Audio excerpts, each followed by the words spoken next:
Winter in the Colorado Territory during 1881 didn't just freeze the rivers, it froze the very mercy in men's souls.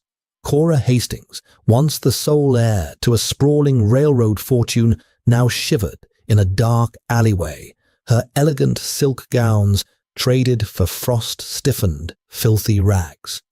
She was desperately begging for discarded potato peels outside a rough saloon when the mining town's most ruthless brute cornered her. Hope was a luxury she simply couldn't afford until a towering shadow stepped out of the blinding blizzard. A rugged mountain man with eyes as cold as the wind but a fire in his heart that was about to burn down everything her enemies had built. The mining town of Oakhaven was a scar on the side of the Rocky Mountains, a place where desperate men clawed at the frozen earth for silver and left their humanity at the territorial border. In the dead of January, the temperature plummeted to 30 below, freezing the mud into jagged ruts that tore at the soles of Cora Hastings's worn leather boots. 6 months ago, Cora had been drinking imported tea in a parlor in Denver, dressed in velvet and lace, the cherished daughter of Thomas Hastings, the principal investor of the Continental Pacific Railway. Now she was a ghost, haunting the alleys behind the Golden Spur Saloon. Her descent into absolute destitution had been as swift as it was brutal. When her father's carriage mysteriously plummeted off a mountain pass in late summer, her uncle Josiah wasted no time. With a forged will, a bribed judge, and a heart full of venom, Josiah Hastings seized the estate. He had Cora thrown out onto the streets with nothing but the clothes on her back, framing her for a scandalous theft to ensure no respectable family would take her in. She had fled Denver, taking a freight wagon into the mountains to escape Josiah's hired thugs, only to find herself trapped in Oakhaven when the first blizzard hit. Now her lips were cracked and bleeding, her fingers blue and numb inside tattered wool gloves that offered no defense against the biting wind. The hunger in her belly was a hollow scraping ache that made her lightheaded. She huddled beside the frozen slop buckets behind Sadie's bakery, praying to find a stale crust of bread or a discarded apple core before the feral town dogs beat her to it. Well, look what the storm blew in. A grating, whiskey-soaked voice sneered over the howling wind. Cora flinched, pulling her threadbare shawl tighter around her trembling shoulders. She didn't need to look up to know who it was. Bartholomew Higgins. He was a bull of a man, a claim jumper who made his living terrorizing the weak and extorting the miners. He smelled of cheap gin, unwashed wool, and chewing tobacco. "I ain't got nothing, Bart," Cora whispered, her voice barely a rasp. "Please, just leave me be. You got a pretty face under all that soot, missy," Bart growled, stepping closer. His heavy boots crunched ominously on the ice. He reached down, his thick, calloused fingers gripping her jaw and yanking her face upward. "A pretty face might fetch a hot meal if you're willing to earn it. I got a warm bed over at the boarding house." "No." Cora thrashed against his grip, kicking her boots against his shins. But she was weak, starved, and shivering violently. Her resistance only made him laugh, a cruel, booming sound that echoed off the frozen alley walls. "Feisty. I like that in a stray," Bart snarled, grabbing her wrist and hauling her to her feet. The sudden movement made the world spin, and Cora's knees buckled. "Let her go." The voice was low, resonant, and carried the heavy, undeniable weight of an avalanche. It didn't shout over the wind. It cut cleanly, right through it. Bart froze, turning his head to squint into the swirling snow of the alleyway's entrance. "Who the hell is out there? Mind your own business, stranger." A figure emerged from the whiteout. He was massive, easily standing 6'4", clad in a thick, worn buffalo hide coat, dusted with snow. A weathered Stetson was pulled low over his brow, obscuring his eyes, but the hard, uncompromising line of his jaw was visible beneath a thick, dark beard. In his right hand, he held a Winchester repeater, resting it casually over his shoulder, though there was nothing relaxed about the way he stood. He looked like the mountain itself had taken human form, immovable, ancient, and dangerous. "I said." The man repeated, his voice dropping an octave. "Let the woman go." Bart puffed out his chest, dropping his hand toward the heavy Colt revolver at his hip. "You don't know who you're messing with, mountain man. I run this end of Oakhaven. Take your furs and walk away." The stranger didn't even break his stride. He closed the distance in 3 long, silent steps. Bart barely had his revolver halfway out of its holster when the mountain man swung the heavy oak stock of the Winchester in a brutal, blindingly fast arc. The crack of wood against bone was sickeningly loud. Bart crumpled to the ice without a single groan, his revolver clattering harmlessly away into the snowbank.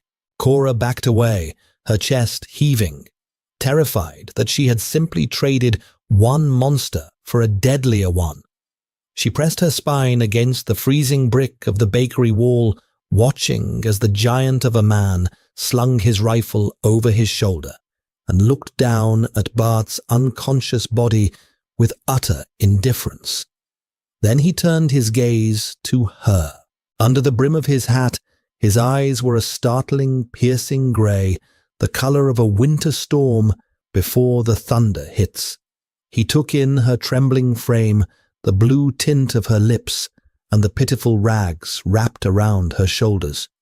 For a moment, a flicker of something passed through his hard eyes. It wasn't pity. Pity was useless out here. It was a deep, searing recognition of suffering. Without a word, the man reached up and unfastened the heavy clasps of his buffalo coat. He shrugged it off his broad shoulders, revealing a thick flannel shirt underneath, and stepped toward her. Cora flinched, holding her hands up, but he simply draped the massive, incredibly warm coat over her small, shivering frame. The scent of pine needles, wood smoke, and old leather enveloped her. The residual heat from his body radiated into her frozen bones, feeling like a physical shock. "The name is Gideon," he said, his voice surprisingly gentle, like rough grit on velvet. "Gideon Hayes, and if you stay in this alley, girl, you'll be dead before the church bell strikes midnight." Cora looked up at him, her teeth chattering so violently she could barely speak. I have nowhere to go." Gideon looked up at the darkening sky, watching the snowfall thicken into a blinding white wall. "You do now," he said gruffly. He reached down, wrapping one large gloved hand around her upper arm to steady her. "We're heading up the ridge. Can you walk?" Cora nodded weakly, though her legs felt like lead. She gripped the edges of his buffalo coat, burying her face into the collar. For the first time in 6 months, she felt a sliver of warmth.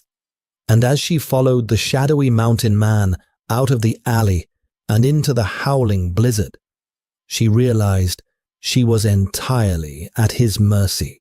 The journey up the mountain was a blur of agonizing cold, screaming wind, and sheer stubborn endurance. The trail was practically non-existent, buried under 2 feet of fresh powder. Gideon broke the path, his long legs plowing through the drifts, creating a trench for Cora to follow. Despite the heavy buffalo coat Gideon had given her, the cold was a living, malicious entity, trying to rip the life from her lungs. Every breath felt like inhaling broken glass. Halfway up the ridge, Cora's strength gave out. Her vision went black at the edges, and she stumbled, pitching forward into the snow. She didn't feel the impact. She only felt strong arms wrapping beneath her knees and behind her back, lifting her as easily as if she were a child. "I've got you," Gideon's voice rumbled against her ear. "Rest now." When Cora finally drifted back to consciousness, the agonizing cold was gone, replaced by a radiant, crackling heat. She blinked her eyes open, her vision swimming out of focus. She was lying on a thick mattress, stuffed with pine needles and covered in a heavy, luxurious grizzly bear pelt. She turned her head. She was inside a small, meticulously built log cabin. The walls were chinked tight against the wind, and a massive stone fireplace dominated the far wall, roaring with a fierce, brilliant fire. The smell of boiling coffee and rendering fat filled the air, making her empty stomach cramp painfully. Gideon was sitting in a heavy wooden rocking chair near the hearth, carefully running an oilcloth over the barrel of his Winchester. In the warm light of the fire, he looked different.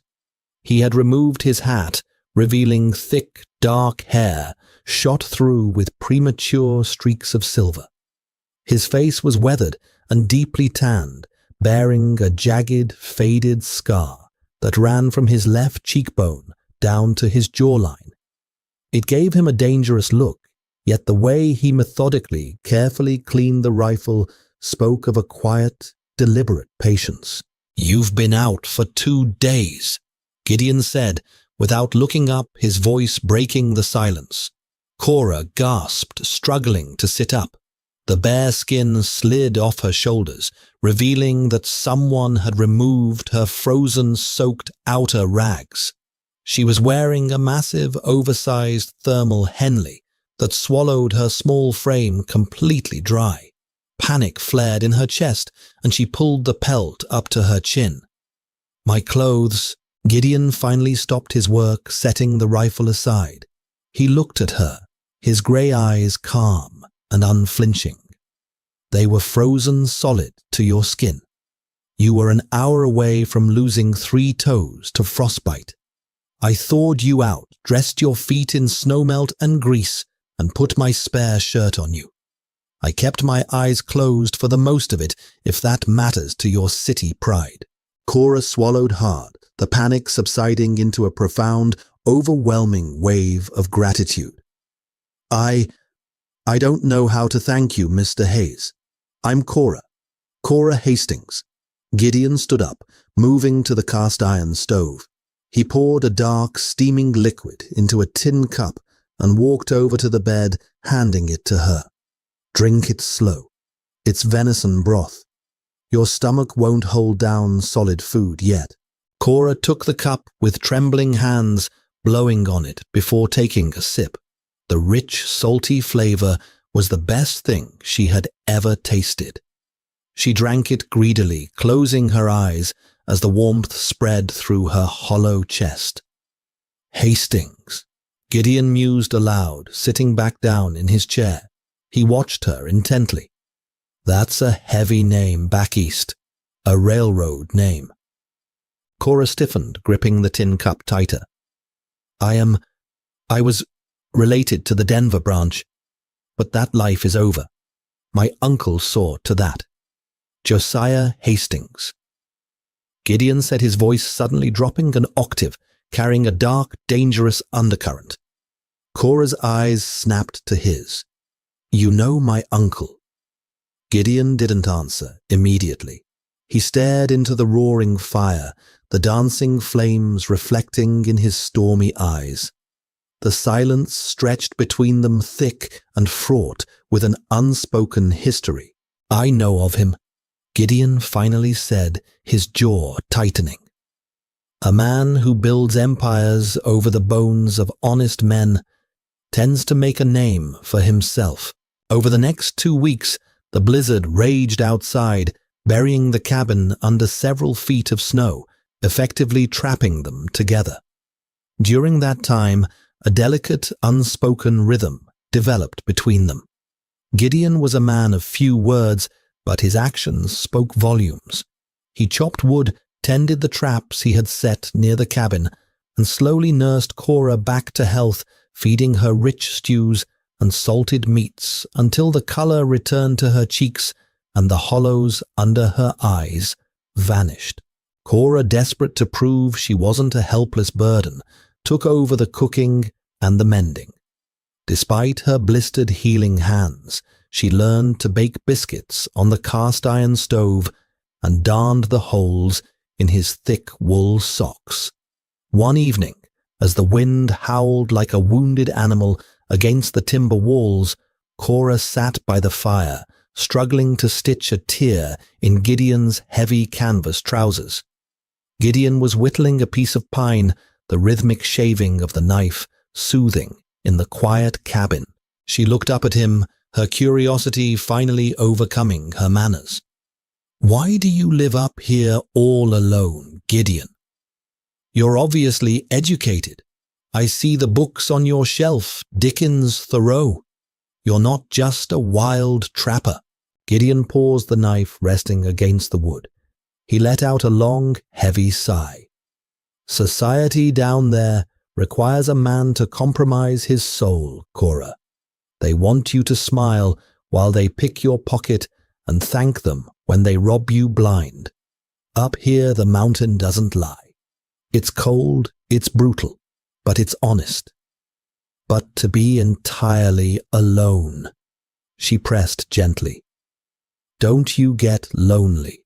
He looked at her, and for the first time she saw a profound, aching vulnerability in his eyes. He looked at her with an intensity that made her breath hitch in her throat. "I wasn't always alone," he said softly, "and I didn't choose to leave the world behind. The world put a bounty on my head for a murder I didn't commit." Cora's heart skipped a beat. "A bounty, Gideon, who did they say you killed?" Before he could answer, the stillness of the night was shattered by the sharp, unnatural crack of a rifle shot echoing up from the valley below. Gideon was out of his chair in a millisecond. The whittling knife dropped the Winchester instantly in his hands. He moved to the window, peering out into the moonlit snow. "Someone is coming up the ridge," he whispered, his body coiled tight. "And they're not here to borrow sugar." The tension in the cabin was thick enough to cut with a Bowie knife. Gideon quickly doused the kerosene lantern, plunging the room into the dim, flickering orange glow of the dying hearth fire. He grabbed a heavy canvas bag and began shoving boxes of ammunition and cured jerky into it. "Put your boots on, Cora," he ordered, his voice devoid of panic but laced with iron urgency. "Wrap yourself in the bear pelt. We might have to move." "Who is it?" Cora asked, her fingers fumbling with her bootlaces in the dark, her heart hammering against her ribs. "Is it Bart Higgins? Did he follow us?" "Bart Higgins couldn't track a bleeding elephant in fresh snow," Gideon muttered, strapping his gun belt around his waist and checking the chamber of his Colt Peacemaker. "Those are professionals, Pinkerton men or bounty hunters. I heard the crack of a Sharp's buffalo rifle. That's a rich man's gun." He moved to the floorboards near his bed, prying up a loose plank with the edge of his hunting knife. From the hidden compartment, he pulled out a small, heavy iron lockbox. He tossed it onto the bed. "Put that in my pack." Cora hurried over, grabbing the cold iron box. As she did, the rusty latch, weakened by years of dampness, gave way. The lid popped open, and a stack of folded papers spilled out onto the wool blanket. "Leave it," Gideon snapped, peering out the frost-rimmed window again. "Just shove it in the bag." But Cora couldn't look away. In the dim light of the fire, the bold black ink on the top document caught her eye. It wasn't just any document. It was a land deed. And at the bottom, bearing a seal of wax, was a signature she would recognize anywhere. Thomas Hastings, her father. Gideon? She breathed, her voice trembling. She picked up the stiff parchment. Underneath it was a letter addressed to Gideon Hayes. The handwriting was her father's. "What is this? How do you have a letter from my father?" Gideon turned, seeing the papers in her hand. For a fraction of a second, the stoic, immovable mountain man looked caught. He closed his eyes, cursing softly under his breath. "Cora, we don't have time. Tell me," she demanded, her voice rising over the howling wind outside. The shock of seeing her dead father's handwriting violently ripped her back to the life she had lost. "You said you knew my uncle. You never said you knew my father. Why do you have his land deeds?" Gideon crossed the room, grabbing her shoulders. His grip was firm, but not painful. "Because I was his chief surveyor," Gideon said quickly, the truth spilling out into the dark cabin. 3 years ago, I found the only viable pass through the granite divide for the Continental Pacific Railway. Your father and I mapped it. He was going to patent the land and make me a partner. Cora's mind raced, struggling to piece together the puzzle. But Uncle Josiah took over the railroad. He said the pass was discovered by his own men. "Josiah is a snake," Gideon growled. "He found out about our discovery.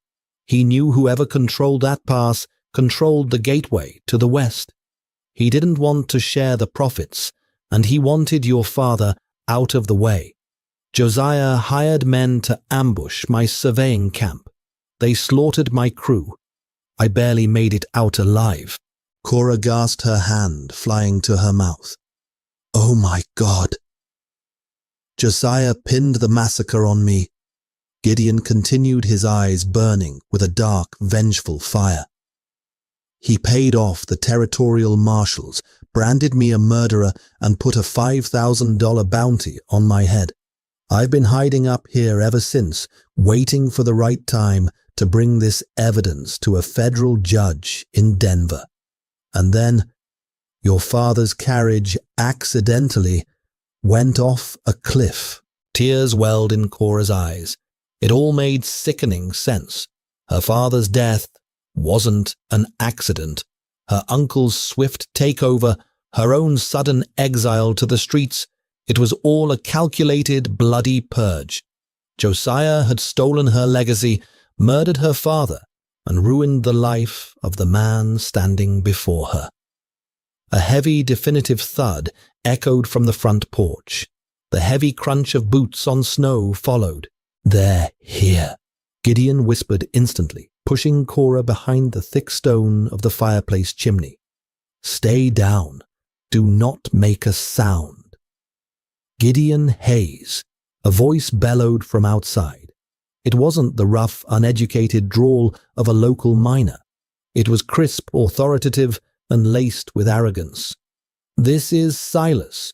The man paused, correcting himself. "This is Marshal Vance." Damn it. Author's note.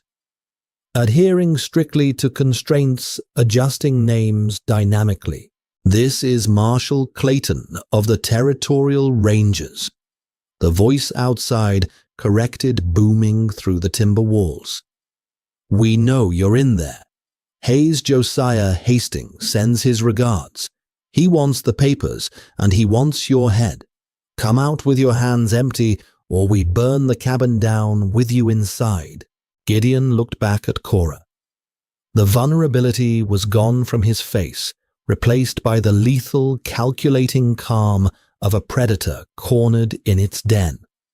He cocked the lever of his Winchester, the metallic clack-clack sounding obscenely loud in the quiet room. "If I don't make it," Gideon whispered, pressing the iron lockbox into her trembling hands. "There's a trapdoor under the rug. It leads to a root cellar with a tunnel out to the ravine. Take the papers. Run to the federal courthouse in Denver. Avenge your father." "No," Cora said, grabbing his arm, her grip surprisingly strong. Her fear was evaporating, replaced by a searing, white-hot fury. For 6 months she had been a victim. She had begged in the mud. She had frozen in the dark. She was done running. "I'm not leaving you. We fight them together." Gideon stared at her, a slow, grim smile spreading across his face. He reached out his thumb, gently wiping a tear from her cheek. "Hold on tight, heiress. It's going to get loud." Before Cora could blink, Gideon kicked the heavy oak door open and raised his rifle into the storm. The blast of Gideon's Winchester tore through the howling wind, a roar of defiance that shattered the mountain's icy silence. From outside, a chorus of curses erupted as the Pinkerton men scrambled for cover behind the snow-draped pines. Return fire came instantly, a hail of lead that splintered the heavy oak door and sent shards of wood flying across the cabin. Cora hit the floorboards, pulling the heavy bear pelt over her head as bullets punched through the front windows, shattering the glass into 1,000 glittering, deadly diamonds. The kerosene lamp above the table exploded, raining unlit fuel across the rug, filling the room with the sharp, acrid stench of oil and sulfur. "Keep your head down," Gideon roared over the deafening cacophony.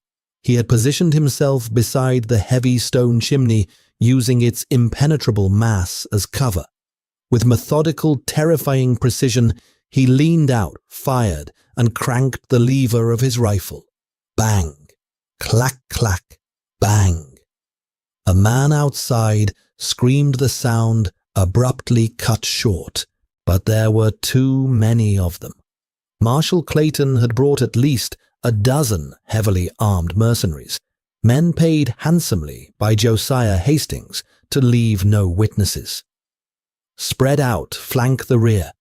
Clayton's voice boomed from the darkness. "Smoke the bastard out." Cora's heart hammered against her ribs like a trapped bird. She watched Gideon reload his large hands, moving with practiced mechanical speed, but she could see the grim calculation in his storm-grey eyes. They were outgunned and surrounded.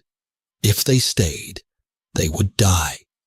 A heavy thump landed on the roof, followed by another. Seconds later, the unmistakable crackle of flames echoed above them. "They're throwing pitch torches," Gideon grunted, firing twice more through the broken window. "They're going to burn us alive to get those papers." The roof began to blaze, the dry pine needles and seasoned timber catching with terrifying speed. Thick, choking black smoke began to curl down from the ceiling, stinging Cora's eyes and burning her throat.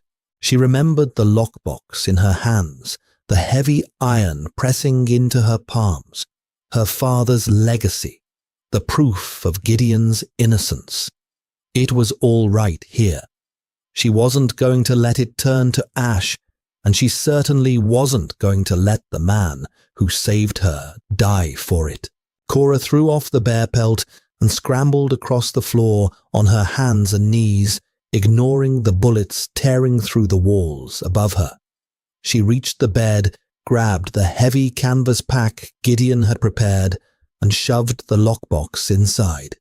Next to the bed lay the heavy Colt revolver Bart Higgins had dropped in the alley, which Gideon had brought along. She picked it up. It was terrifyingly heavy, the metal cold and unforgiving, but she gripped it with both hands, crawling back toward the trapdoor hidden beneath the rug. "Gideon, the cellar!" Cora screamed over the roaring flames. The ceiling was now a canopy of fire, raining burning embers down upon them. "Go get the door open," Gideon yelled, laying down a suppressing field of fire to keep Clayton's men pinned. Cora hauled the heavy rug aside and found the iron ring of the trapdoor. She pulled with all her might, her muscles screaming in protest, until the heavy wooden square gave way, revealing a pitch-black, narrow chute that smelled of damp earth and root vegetables. She tossed the canvas pack down first, then lowered herself in her boots, finding the top rung of a crude wooden ladder. "Gideon, come on," she cried, coughing violently as the smoke grew thicker. Gideon fired one last shot, turned and sprinted for the hole. Just as he reached the edge, the front door gave way under the heavy boot of a Pinkerton man. The mercenary raised his shotgun. Time seemed to slow. Cora didn't think. She just acted. From the hole in the floor, she raised the heavy Colt aimed at the silhouette in the doorway and pulled the trigger. The recoil nearly dislocated her shoulder, sending her tumbling backward down the ladder into the dark cellar. But the shot rang true. The mercenary collapsed his shotgun, discharging harmlessly into the burning roof. Gideon dropped through the trapdoor a second later, pulling it shut tight above them and throwing the heavy iron bolt just as the ceiling of the cabin began to cave in. The roar of the fire was instantly muffled, replaced by the suffocating darkness of the earthen cellar. "Are you hit?" Gideon's voice was rough, breathless, echoing in the confined space. "No," Cora rasped, finding her footing in the dark. "I'm all right." A match flared to life, illuminating Gideon's face. He looked at her, his eyes wide with a mixture of shock and profound respect. He looked at the smoking Colt still clutched in her trembling hands. "You saved my life, heiress." "You saved mine first," she replied, her voice shaking, but her gaze steady. "Let's move. The fire will suck the oxygen out of this hole in 5 minutes. Gideon lit a small stub of a candle, revealing a narrow, shored-up tunnel leading deep into the bedrock. They crawled through the suffocating darkness for what felt like hours. The air was cold and stale, the earthen walls pressing in on them.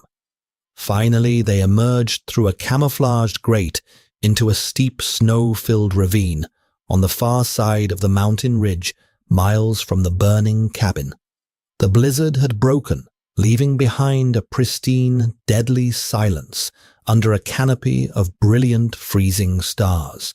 It was only when the moonlight hit Gideon that Cora saw the dark, glistening stain spreading across the left shoulder of his buffalo coat. "Gideon, you're bleeding." He swayed slightly, his hand clutching his shoulder. "Ricochet. Caught a piece of lead when the door splintered. It's not deep, but it's messy." "We have to stop the bleeding," Cora insisted, panic rising in her chest. "There's an abandoned silver claim half a mile up this ravine." He grunted, leaning heavily against the rock wall. "We make it there, or we freeze." The trek to the abandoned mine was a grueling test of endurance. Gideon was losing blood, his formidable strength waning with every step in the deep powder. Cora, fueled by sheer, desperate adrenaline, practically carried the massive mountain man the last 100 yards. She wedged her shoulder under his good arm, her small frame straining against his weight, refusing to let him fall. They reached the mine shaft, a dark, yawning cave reinforced with heavy timber. Inside it was dry and shielded from the wind. Cora helped Gideon to the ground, stripping off his heavy coat and tearing away the blood-soaked flannel of his shirt. The wound was ugly, a jagged tear in the muscle just below his collarbone, but the bullet hadn't lodged inside. Cora worked quickly, using snow to clean the wound and tearing the bottom of her own thermal shirt to create a pressure bandage. She bound it tightly, her hands stained with his blood, tears of fear and exhaustion finally spilling down her cheeks. Gideon reached up his large, calloused hand, gently cupping her face. His thumb wiped away her tears just as he had done in the cabin hours before. "You're a long way from Denver parlor rooms, Cora Hastings," he whispered, his grey eyes locked onto hers in the dim moonlight filtering into the cave. "I don't care about Denver," she sobbed softly, leaning into his touch. "I just care about keeping you alive." For 3 years, Gideon said, his voice a low, gravelly rumble. "I thought I was dead inside. I thought Josiah Hastings had killed the man I was leaving nothing but a ghost haunting this mountain. But when I saw you in that alley, when I saw you fight for your life, you woke me up." He pulled her down gently, and their lips met. It wasn't a gentle, polite kiss of high society. It was desperate, bruised, and tasting of salt smoke and survival. It was a promise sealed in the darkest, coldest part of the world, a vow that they would see the sunrise and they would see justice. By the time late March arrived, the brutal grip of winter had begun to loosen on the Colorado territory. The mountain passes, once impassable walls of ice, turned into treacherous rivers of mud and slush. It had taken Cora and Gideon 6 weeks of grueling travel, hiding in freight wagons and sleeping in abandoned barns to make their way down from the peaks. Denver was a booming metropolis of brick iron and cutthroat ambition. Carriages clattered over cobblestone streets, and the sky was thick with the coal smoke of industry. To Cora, returning to the city felt like stepping onto an alien planet. She was no longer the soft, naive girl who had been thrown into the street. She wore a simple, functional wool dress and a dark riding cloak. Beneath the cloak, secured in a leather satchel, rested the iron box. Beside her stood Gideon, clean-shaven, but still bearing the dangerous aura of the wild. Their target was the Windsor Hotel, the grandest establishment in Denver. Today, Josiah Hastings was using the hotel's private parlor to finalize the most lucrative deal of his treacherous life. Standing across the street, Cora watched the ornate mahogany doors. "Are you sure he's in there?" she asked, her voice steady. "Josiah has the parlor booked for the afternoon." Gideon replied, his eyes scanning the street for Pinkerton men. "And his guest arrived an hour ago. Jay Gould himself." Cora's breath hitched. Jay Gould, the infamous Wall Street robber baron. If Josiah sold the rights to the Granite Divide past to Gould, the Hastings legacy would be swallowed by a massive monopoly, and Josiah would sail away with millions. They crossed the street and marched up the grand staircase. 2 armed guards stood outside the double doors of Parlor B. They barely had time to register the mountain man before Gideon moved. In 2 blindingly fast strikes, he disarmed the first guard and shoved the second against the wall, neutralizing them without firing a shot. Cora threw open the heavy oak doors and stepped into the room. The parlor smelled of imported cigars and expensive brandy. At a massive teakwood table sat 3 men: Jay Gould, a federal judge, and Josiah Hastings. Josiah looked up, his face losing all its color. The pen slipped from his fingers, leaving a dark blot of ink on the parchment. "Cora," he whispered. He looked as though he had seen a ghost. "Hello, Uncle," Cora said, her voice ringing out clear. She stepped forward, dropping the leather satchel onto the table. "I believe you're trying to sell something that doesn't belong to you." Gideon stepped into the room behind her, locking the doors with a heavy click. "She's a lunatic," Josiah stammered, sweat beading on his forehead. He reached into his coat pocket for a weapon. Before Josiah could draw, Gideon's Colt was out, the hammer cocked and aimed squarely at the older man's chest. "Keep your hands on the table, Josiah." Cora opened the iron lockbox and turned to the federal judge. "Your Honor, I am Cora Hastings. This man, Josiah, forged my father's will. I possess the original land deed for the Granite Divide, past patented and signed by my father, granting ownership to Mr. Gideon Hayes and the Hastings estate." The judge frowned, taking the papers. He pulled his spectacles down his nose, examining the wax seal. "These signatures are authentic, Mr. Hastings, and the dates predate your claim." Cora continued, her voice rising. "I also have my father's journal detailing Josiah's embezzlement and his intention to have Josiah arrested.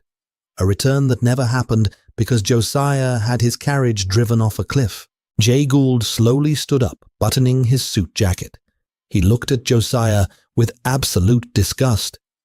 "I do not do business with men who cannot secure their own assets, Josiah. Nor do I buy stolen goods." Gould turned to Cora, tipping his hat.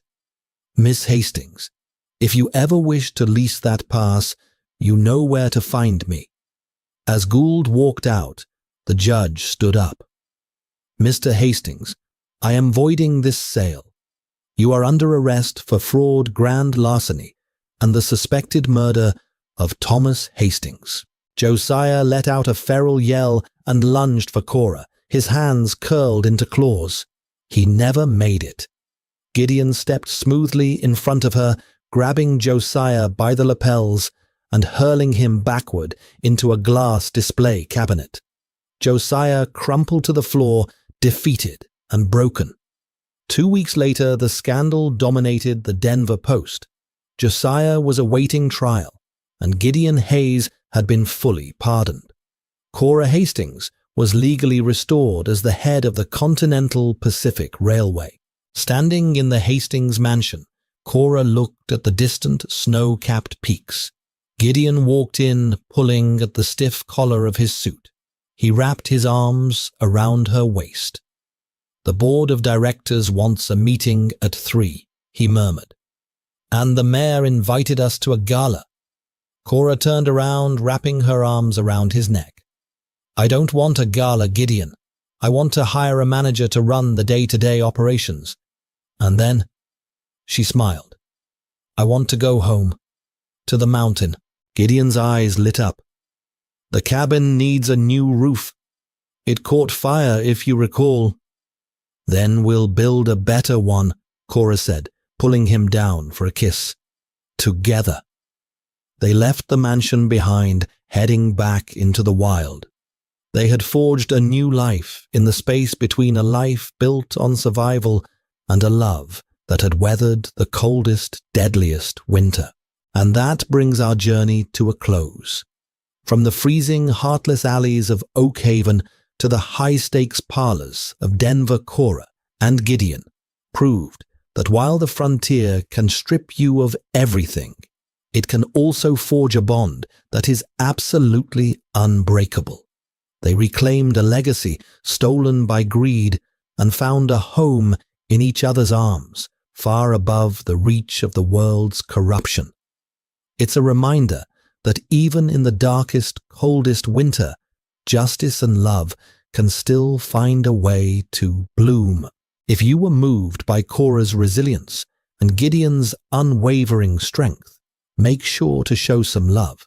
Like this video to support more epic frontier stories and share it with anyone who loves a gritty, heart-pounding romance. Don't forget to subscribe and hit that notification bell so you never miss a new chapter of drama and destiny. What did you think of Cora's final stand? Let us know in the comments below. I read every single one. Thanks for watching, and I'll see you in the next story. Hi, my name is William Sunny, the owner and manager of Iron Cowboy Gardena. After watching the video, father sent his. She was forced to beg for scraps in the cold. Until a shadowy mountain man offered his coat and his, I'd really like to know what you think. How did this story make you feel? What stayed with me most was the contrast between cruelty and compassion. Cora had lost nearly everything and was struggling to survive in a world that seemed determined to forget her. Then one simple act of kindness from Gideon changed the direction of her life. Watching their trust grow through hardship, danger, and sacrifice gave the story a powerful sense of hope. One lesson I took away is that we never really know what someone else is going through. A small act of generosity or understanding can mean more than we realize. Do you think Gideon knew how much his decision in that alley would change both of their lives? And what moment in their journey stood out to you the most? In everyday life, it might be worth taking an extra moment to help someone who seems to be having a difficult time. Even small gestures can make a lasting difference. Thank you for spending time with us today. If this story meant something to you, I'd love to hear your thoughts in the comments. And if you enjoy these Mountain Man stories, feel free to like the video or subscribe to Iron Cowboy Gardena for more stories of resilience, courage, and unexpected hope.